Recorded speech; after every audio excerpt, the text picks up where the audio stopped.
spinal mobility, moving your back. When we think about spinal mobility, there are many different directions that your spine moves in. And the one that it probably moves in the most is this one, which is rounded and forward. And maybe you twist in this direction, maybe you twist in that direction, but there's not a lot of the reverse of that. What's the reverse of that? It's the reversed spinal twist. That is that you're using the movement capability of your spine to twist backwards. And isn't this how many of us strain a back muscle or pull a shoulder? You're reaching into the back seat to pull something out and you're like, ow! Well, you can train yourself to have better mobility for that direction of movement, and it will help the health of your spine altogether. So we're going to do some reverse spinal twist back bends, also known as the scorpion or the prone scorpion. Josh is here on the floor. Arms come out 90 degrees to the side and turn your face so that your left cheek is on the ground. Then extreme activation of your core muscles, bringing your pubic bone towards your rib cage. Then you slide your hips slightly to the right, just as Josh has just done. The right leg reaches back and around and attempts to touch the floor without letting the right shoulder off the floor. So I want him to do something called posterior tilt, which means he wants to actually tuck that right buttock under and allow for the psoas, a deep hip flexor, to lengthen in order for his foot to get to the ground. Now, your foot may or may not get to the ground.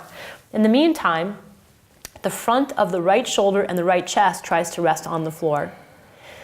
Additionally, this left hand is pushing into the floor and pushing the floor away, and you'll feel a tremendous amount of rotation in these upper thoracic vertebrae, which tend to not move very well, if at all. Good, and release and change sides. So he'll slide his hips slightly to the left, flip his head in the opposite direction, right cheek on the ground, abdominal activation, and then that leg whips back and around like the scorpion's tail, and you feel the length from the gut all the way through the foot.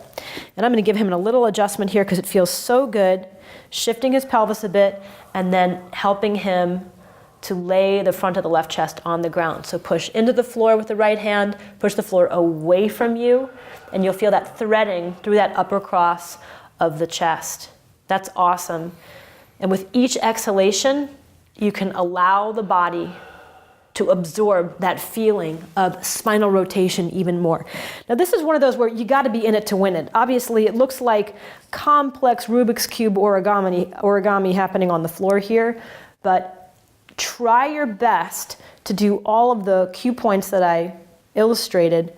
You may not likely get your foot to the floor. It's totally fine if the foot doesn't get to the floor. Keep those shoulders pinned to the ground, and you are going to feel gold in your spine.